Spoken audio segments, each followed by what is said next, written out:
The Velrathi had been watching humanity for a very long time. For 60 years, they studied the young species from Earth. They watched human diplomats smile when other species insulted them. They saw human ambassadors offer friendship to aliens who treated them like dirt. They noticed how humans always wanted to talk, always wanted peace, even when they could have won a fight easily. The Velrathi came to a simple conclusion. Humans were weak. Humans were cowards. Humans would never fight back. So they decided to test this theory. Ambassador Katie Moore was standing at the main podium of the Galactic Assembly when her whole world changed. The assembly was a massive hall filled with representatives from over 200 alien species. Katie had spent 15 years of her life here, fighting for humanity's place among the stars with words and patience and endless diplomacy. Her assistant, a young man named Danny Reyes, walked up to her with shaking hands. He held a tablet, and his face was completely white. Katie had never seen him look so scared. She took the tablet and read the message. Then she read it again. And again. Colony New Haven. Total population, 2.3 million humans. Current status, destroyed. No survivors detected. The Velrathi fleet had attacked without any warning. They had used planet-burning weapons on a civilian colony. They had killed every man, woman, and child on the entire world. And then they had stayed in orbit, waiting to see what humanity would do about it. Katie looked up from the tablet. Her eyes found the Velrathi ambassador across the massive chamber. His name was Dexal, and he had 4 shiny black eyes that reflected the light. He was watching her with what looked like amusement. He was waiting for her to cry, to beg, to ask for a meeting to discuss terms. Katie put the tablet down very carefully. Her hands were steady. Her voice was calm. "We will be in touch," she said to the assembly. Then she turned and walked out of the chamber. On Earth, President Marcus Cole was sitting in the Situation Room, deep beneath the White House. The room was filled with screens showing images that made his stomach turn. New Haven had been a beautiful world once. Green forests, blue oceans, cities full of families who had left Earth to build a new life among the stars. Now it was nothing but ash, and glass. Around him sat the most powerful people in human government. General Linda Hayes, who had fought in 3 different conflicts and had more medals than anyone could count.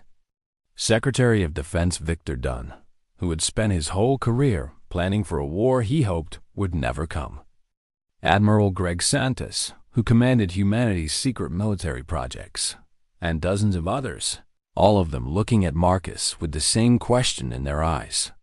"What do we do now?" "The Velrathi fleet is still in position," Victor said. His voice was tight with anger. "They're not even trying to hide what they did.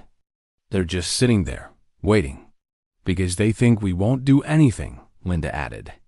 She was a tall woman with gray hair and cold eyes.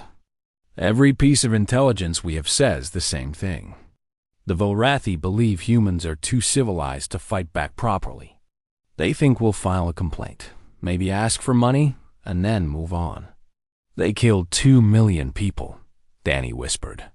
He had followed Katie back to Earth, and now stood in the corner of the room, still looking sick. "Children. They killed children." Marcus didn't respond. He was staring at the screens, at the outlines of cities that were now just shadows burned into rock. He thought about all the years humanity had spent trying to be good neighbors in the galaxy. All the insults they had swallowed. All the unfair treaties they had signed.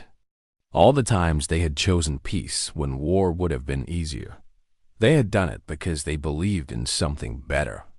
They thought that if they showed enough patience, enough kindness, the other species would eventually accept them as equals. Instead, those species had decided humans were prey. Something changed in Marcus Cole at that moment. Something deep inside him. Something that had been holding back a very old and very human instinct simply broke. "Get me a line to every human colony," he said quietly. "Every station, Every ship. I want to speak to all of them, sir. Victor looked confused. And contact Ambassador Moore. Tell her to return to the assembly tomorrow. She's going to deliver a message. What message, sir?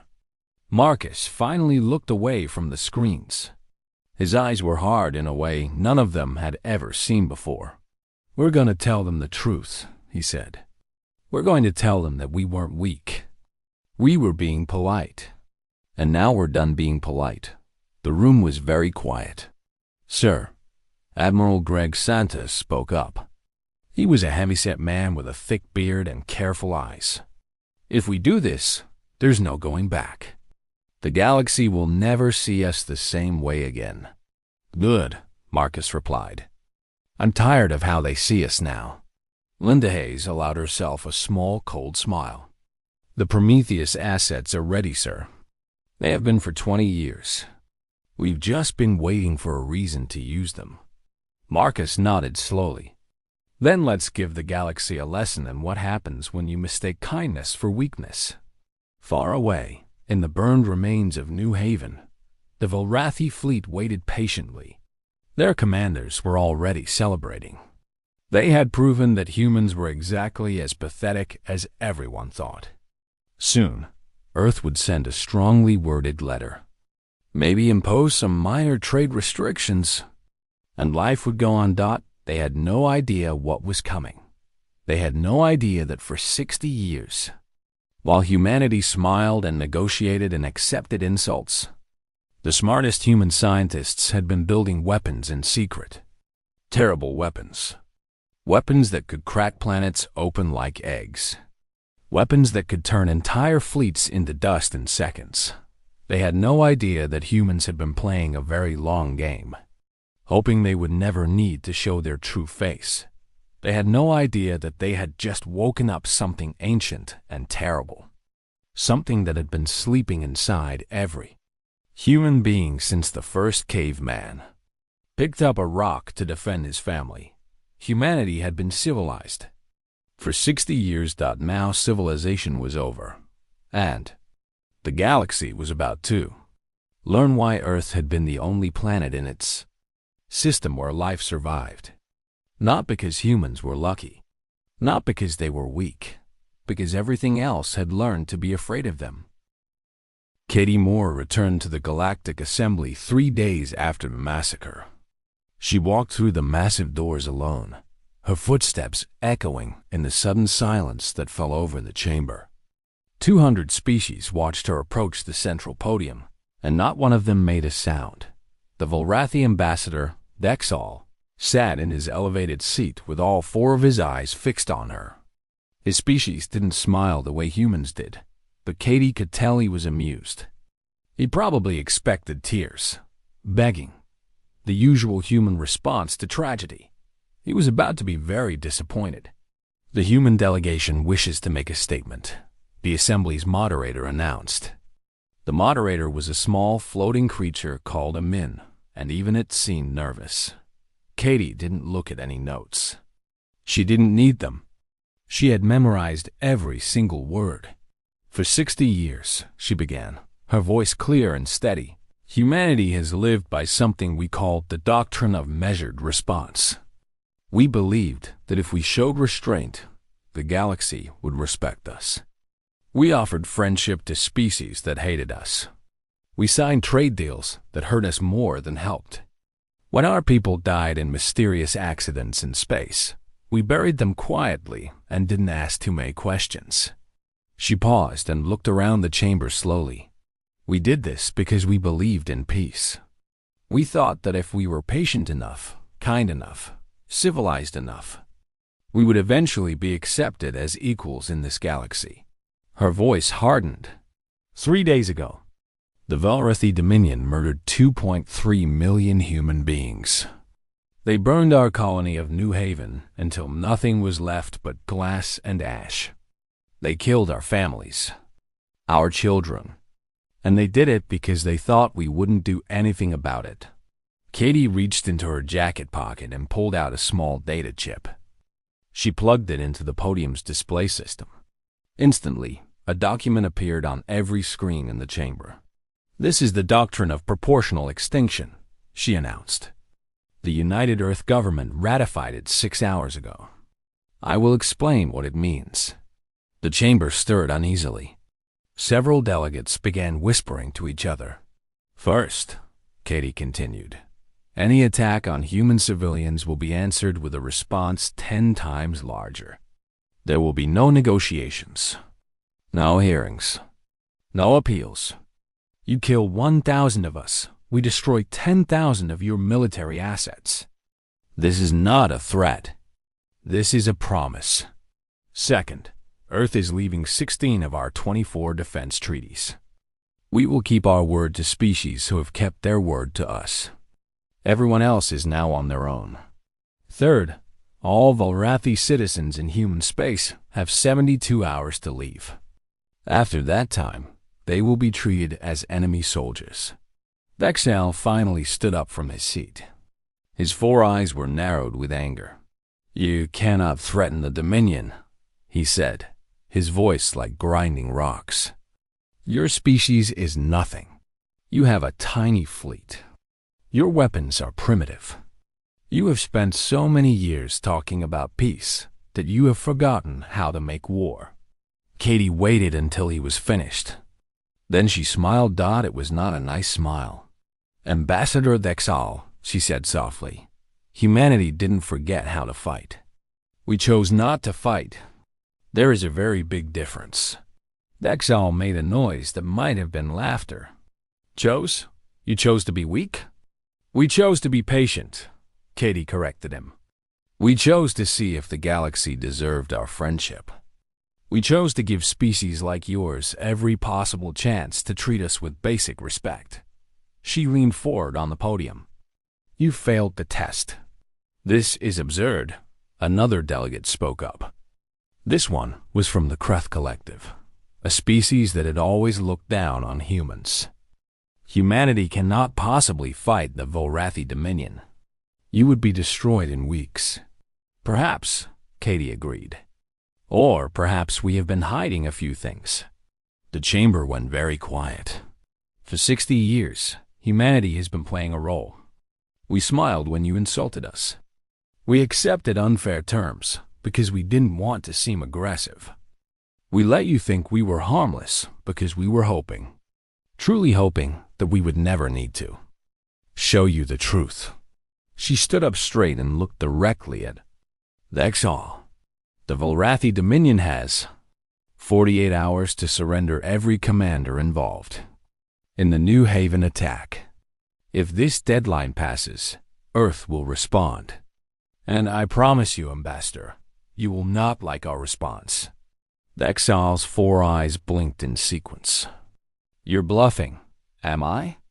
Katie tilted her head. "Your species has been watching humanity for 60 years. But you only watched what we wanted you to see. You saw our diplomats and our traders and our peaceful colonists.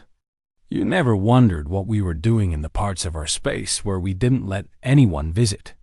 She smiled again, that cold and terrible smile. "You never asked why we were so eager to buy alien technology that we never seemed to use.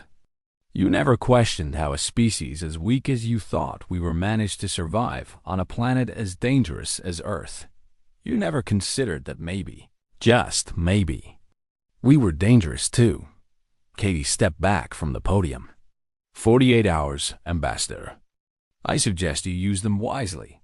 She walked out of the chamber without looking back. The silence behind her was absolute. In the Volrathi section of the assembly, Vexal turned to his military advisor. "This is a bluff," he insisted. "Humans don't have secret weapons. They're too soft, too stupid." His advisor, an older Volrathi named Krex, didn't look so sure. "Perhaps we should investigate further before—" "No." Vexal cut him off. "Order the fleet to move toward Earth. We'll show these humans what happens when prey tries to bite back. In 1 week, their homeworld will burn just like New Haven." It was the worst decision in the history of the Volrathi species. but they wouldn't realize that for another 47 hours. Back on Earth, Katie Moore stepped off her transport and found President Cole waiting for her. His face was grave. "You did well," he told her. "They're not going to surrender the commanders," Katie replied. "You know that?" Marcus nodded slowly. "I know. Admiral Santos is already preparing the fleet." Katie looked up at the night sky. Somewhere up there, hidden among the stars, 12 massive warships were coming online for the first time in human history. Weapons that humanity had prayed they would never need were being loaded and armed. "Do you think we're doing the right thing?" she asked quietly. Marcus was quiet for a long moment. "I think we tried to do the right thing for 60 years, he finally said. "I think we gave them every chance to treat us fairly. And I think they answered by killing 2 million of our people." He put a hand on her shoulder. "We didn't start this war, Katie, but we're damn sure going to finish it." Deep beneath the Rocky Mountains, in a place that appeared on no map and existed in no official record, Admiral Greg Santos stood before a wall of glowing screens. The facility around him stretched for miles in every direction, carved out of solid rock over decades of secret work. Thousands of technicians sat at stations that hummed with power so strong you could feel it in your teeth. This was Project Prometheus, humanity's darkest secret, their last resort. "Status report," Greg ordered. A young officer named Claire Webb looked up from her console. Her face was pale but determined. "All 12 carriers are fully online, sir. Weapon systems are charged. The swarm drones are loaded and ready for launch." "And the package?" Claire swallowed hard. "The package is ready, sir." The package. Such a simple word for something so terrible. During all those years of smiling at aliens who despised them, humanity's best scientists had been working on weapons that could end civilizations. They had studied every piece of alien technology they could buy, borrow, or steal. They had improved it, made it deadlier, and they had kept it all hidden, praying they would never need it. The centerpiece was something called a planet cracker, a device that could drill through a world's crust and detonate its core from the inside. One shot could turn a thriving planet into a cloud of burning rubble. Humanity had built 17 of them. Greg's communication panel beeped. President Cole's face appeared on the screen. He looked tired, older than he had just days ago, carrying the weight of what he was about to order. "They didn't respond to the ultimatum," Marcus said. "The Volrathi fleet is moving toward Earth. 300 warships. They think this is a bluff. It's not, sir. I know." Marcus took a deep breath. "Admiral Santos, you have full authorization. Show them who we really are." The line went dead. Greg turned to face his command center. These men and women had trained for 20 years for this moment. They had joined a project so secret that even their families didn't know it existed. They had given their lives to preparing for a war they hoped would never come. Now it was here. "Ladies and gentlemen," Greg said, his voice carrying through the massive room. "For 60 years, humanity convinced the galaxy we were harmless. We smiled, we negotiated, we let them push us around, and they believed every second of it." He walked to the main command station. "Tonight, we stopped pretending. Launched the Prometheus fleet. Far above the Earth, 12 massive ships that had been disguised as simple cargo vessels suddenly dropped their false hulls. The disguises fell away like old skin, revealing what was underneath. Each carrier was 5 miles long. Their surfaces bristled with weapons the galaxy had never seen. Railguns that could punch through any shield. Drone bays carrying 10,000 attack craft each. And in their protected cores, the planet crackers waited like sleeping dragons. The Volrathi fleet detected them immediately. The alien commanders saw the new human ships and felt the first tiny flicker of uncertainty. But they pushed it aside. Surely, these were just modified cargo ships. Surely the humans couldn't have hidden something this big. All Velrathi vessels opened fire. Dexal commanded from his flagship. Destroy these human toys and continue to Earth. 300 alien warships fired at once. The space between the fleets filled with plasma and missiles and energy beams. The human ships didn't even try to dodge. They flew straight into the fire, and then they started shooting back. The first Velrathi ship to die was a cruiser called the Dominance. One moment it was firing at full power at the lead human carrier. The next moment, a single railgun round traveling at 1/5 the speed of light punched through its shields like they weren't there and continued through the ship from front to back. The Dominance broke into 3 pieces and exploded. The second ship died half a second later. Then the third. Then 10 more. On his flagship, Dexal watched his tactical display with all 4 eyes wide with horror. Human weapons weren't supposed to be able to penetrate Velrathi shields. Human ships weren't supposed to be able to take this kind of damage and keep fighting. Human technology was at least a century behind the Dominion, except it wasn't. For 60 years, humanity had been buying alien technology and pretending they couldn't figure out how it worked. In reality, they had understood it almost immediately. And then they had spent decades making it better. The human carriers were moving now, spreading out to surround the Velrathi fleet. Their drone bays opened and released swarms of tiny attack craft, each one carrying enough explosives to cripple a ship. The drones moved like insects, too small and too fast to target, slipping through the gaps in Velrathi formations and striking at engines and weapon systems. Full retreat. Dexal screamed. All ships fall back to the jump point. But it was too late. The human ships had already moved to block their escape. Admiral Greg Santos watched the battle from his command center beneath the mountains. His face showed no pleasure, no satisfaction, only grim determination. They're trying to run, Claire reported. Don't let them, Greg replied. I want every ship that participated in New Haven destroyed. No survivors. No mercy. The battle lasted 4 hours. When it was over, 300 Velrathi warships had been reduced to floating wreckage. Not a single one escaped. Not a single one surrendered. And humanity hadn't lost a single carrier. The message reached the Galactic Assembly within hours. The other species listened in stunned silence as they learned what had happened.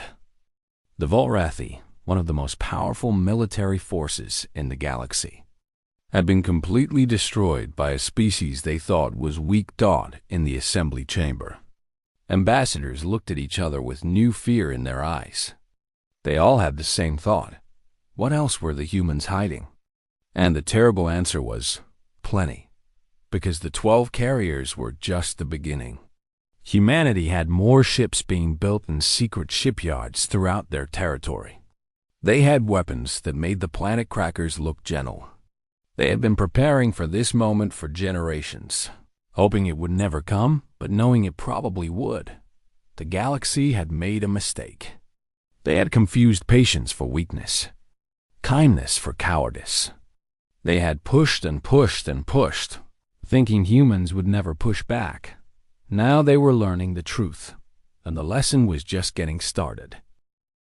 Commander Beth Torres had lost track of how many days she had been a prisoner. The cell they kept her in had no windows, no clocks, nothing to mark the passing of time. All she knew was pain and darkness and the constant fear that the next session with her captors would be her last. She was one of the survivors from New Haven's defense force.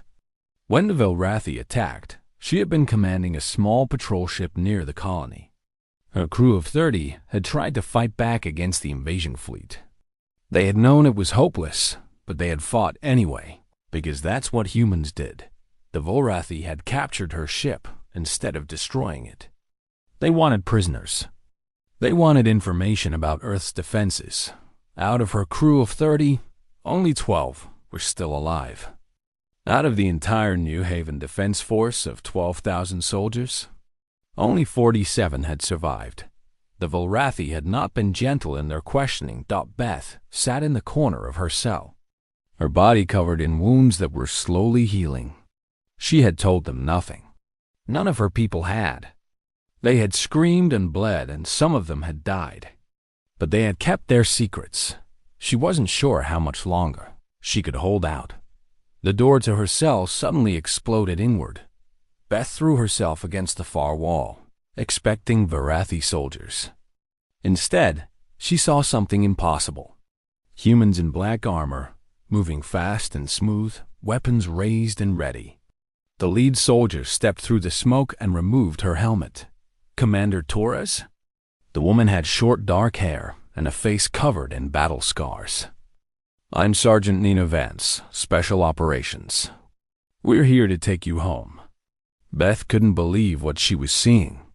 How? The Volrathi control this whole system. How did you get here? Nina smiled, but there was no warmth in it. Not anymore, ma'am. As of 6 hours ago, they don't control much of anything. Getting out of the prison was almost easy. Nina's team moved through the facility like ghosts, taking down any Volrathi guards they encountered.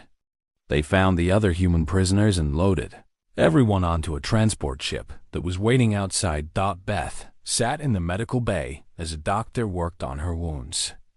Through the window, she could see space, and what she saw made her breath catch. Volrathi ships were floating dead in the void. Dozens of them, maybe hundreds. Their hulls were torn open, their engines dark. Between them moved human warships, ships that Beth had never seen before.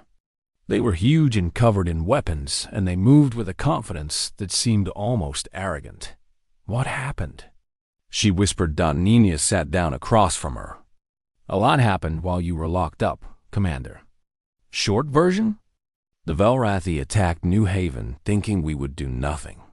They were wrong. But the Volrathi have the biggest fleet in this sector. They had, Nina corrected. They had a big fleet. After the Battle of Seoul, they don't have much of anything. Beth listened in growing amazement as Nina explained what had happened. The secret human fleet. The battle that destroyed 300 Volrathi warships. And what came after, because humanity hadn't stopped with defending Earth. Once the Volrathi fleet was gone, the human carriers had gone on the offensive. We hit every military target we could find, Nina said. Shipyards, weapons factories, training bases. Anywhere they could rebuild their fleet, we destroyed it. We started a war, Beth said slowly. No, ma'am. They started a war when they burned New Haven. We're just finishing it. The transport jumped through space, leaving the dead Volrathi system behind. Beth watched through the window as stars blurred and stretched. How many did we lose? She asked quietly. Nina understood what she was really asking. In the fighting? Not many, actually. Our technology was better than anyone expected. But New Haven. She paused. The final count was 2.3 million civilians. Your defense force lost 11,953 soldiers. Beth closed her eyes. She thought about the people she had served with, the friends who had died trying to protect innocent families. The colony that was now nothing but glass. Did we get the ones responsible? The commanders who ordered the attack? Nina nodded. We gave the Volrathi 48 hours to hand them over. They refused. So we found them ourselves. And? Nina's expression was hard. They won't be ordering any more massacres. The transport arrived at Earth 3 days later. Beth stood at the window and looked at her home planet, the blue and green spheres she had left years ago to serve among the stars. It looked the same as always, peaceful, beautiful. But she knew everything had changed.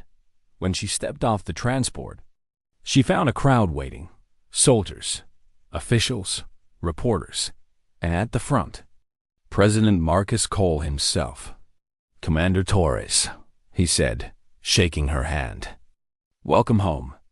Thank you, sir. Beth looked around at all the faces watching her. What happens now? Marcus was quiet for a moment. Now we rebuild. We mourn our dead. And we make sure nothing like New Haven ever happens again. The Velrathi? They're finished as a major power. No fleet, no weapons factories, nothing. The species they used to bully are lining up to return old insults. Marcus shook his head. The whole galaxy is watching us now, Commander. Some of them are scared. Some of them want to be our allies. And all of them are finally treating us with respect. Beth thought about her time in that cell. The pain, the fear, the faces of the friends who had died. Good, she said. It's about time. She walked past the crowd, past the reporters shouting questions, past all of it. She found a quiet spot on the edge of the landing field and looked up at the sky. Somewhere out there, New Haven was still burning. Somewhere out there, the ashes of 2 million people were slowly cooling. She would carry that weight for the rest of her life, but she would also carry something else. The knowledge that humanity had finally stood up, that they had shown the galaxy what happened when you pushed too hard, that they would never be underestimated again. 1 year had passed since the massacre of New Haven. 1 year since humanity had revealed its true face to the galaxy. 1 year since everything changed. President Marcus Cole stood at the podium of the Galactic Assembly, the same podium where Ambassador Katie Moore had delivered humanity's ultimatum 12 months ago. But the chamber looked very different now. The Velrathi seats were empty. Their species had been suspended from the assembly while war crimes trials continued. Their great dominion, once one of the most feared powers in the galaxy, had been reduced to a handful of worlds with no fleet and no military. Other seats had changed too. A dozen species that had been ruled by tyrants were now free, their oppressors overthrown when they suddenly lost access to military backing. The balance of power in the galaxy had shifted completely, and every single delegate from every single species, was watching Marcus Cole with a mixture of fear and respect. 1 year ago, Marcus began, his voice carrying through the silent chamber. Humanity lost 2.3 million of our people on New Haven. We responded to this attack in a way that shocked the entire galaxy. I know some of you think we went too far. I know some of you think we were right. I'm not here to argue about that. He paused, looking around at the hundreds of alien faces. I'm here to tell you what comes next. The screens behind him lit up with images. Not weapons this time. Not warships. Instead, they showed construction projects, trade agreements, scientific partnerships. Humanity does not want an empire, Marcus continued. We don't want to rule the galaxy. We don't want to be feared, and we don't take any pleasure in the destruction we caused. What we want is actually very simple: to explore, to trade, to learn, and to be left in peace. He let those words hang in the air. But I want to be absolutely clear about something. The weapons we used against the Velrathi, those were the ones we were willing to show you. We have others, much worse ones, and we pray every day that we never have to use them. A murmur went through the chamber. Several delegates shifted nervously in their seats. Earth is done being civilized by your definition, Marcus said, his voice growing harder. We will not smile through insults anymore. We will not ignore attacks on our people. We will not pretend to be weak when we are strong. We won't start fights, but we will absolutely finish them. He softened his tone slightly. To those species who want to be our friends, I say welcome. We will be the most loyal allies you have ever had. We will defend your worlds like they are our own. We will share our technology, our knowledge, and our future with you. The same kindness we showed for 60 years is still inside us. We just ask that you deserve it. Then his eyes hardened again. To those who might think about harming humanity, I say this: remember New Haven, remember what we did to the fleet that burned it. Remember that we held back for 60 years because we chose to, not because we had to. And ask yourselves one simple question. Is it worth it? He stepped back from the podium. Humanity is done being underestimated. We hope everyone understands. The chamber was completely silent for a long moment. Then, slowly, applause began. It started from the section where humanity's allies sat, then spread through the room. Not everyone clapped, but enough did that the sound filled the massive hall dot in the front row. Katie Moore watched with tired eyes. She had aged a lot in the past year. The weight of what she had helped start never quite left her. General Linda Hayes stood beside her, arms crossed, watching the delegates with a soldier's careful attention. Think they got the message? She asked quietly. Katie thought about all the alliance requests that had flooded Earth in the past year. Every species that had ever been bullied by a bigger neighbor suddenly wanted humanity's protection. Trade agreements that humans had begged for before were now being offered freely.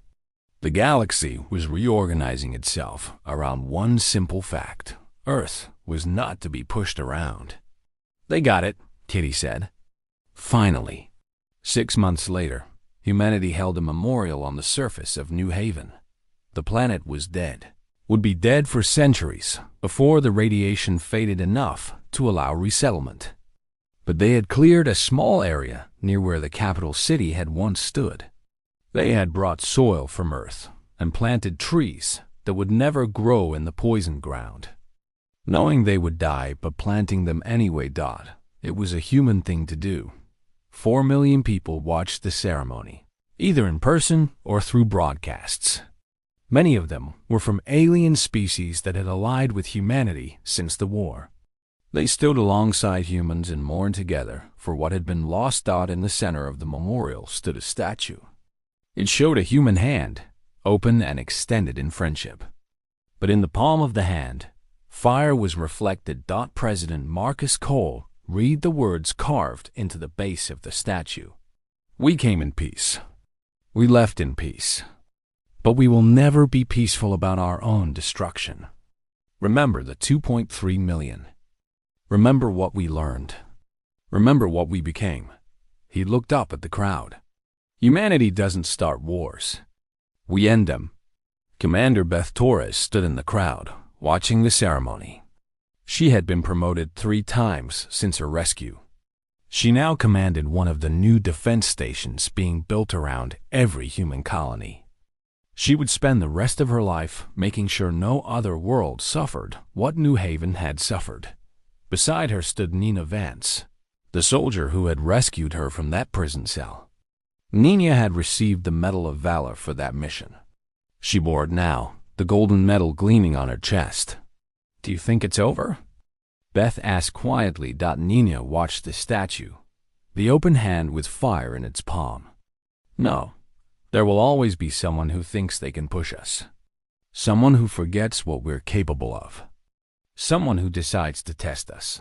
And when that happens, Nina turned to look at her, and Beth saw something old and hard in her eyes. Something that every human carried somewhere deep inside, buried under layers of kindness and patience and civilization. When that happens, we'll remind them. As many times as it takes. The ceremony ended as the sun set on the dead world.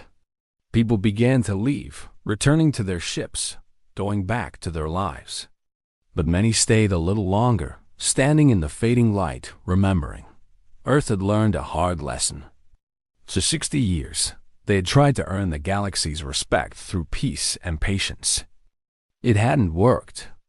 In the end, respect had only come through strength. But humanity hadn't forgotten how to be kind.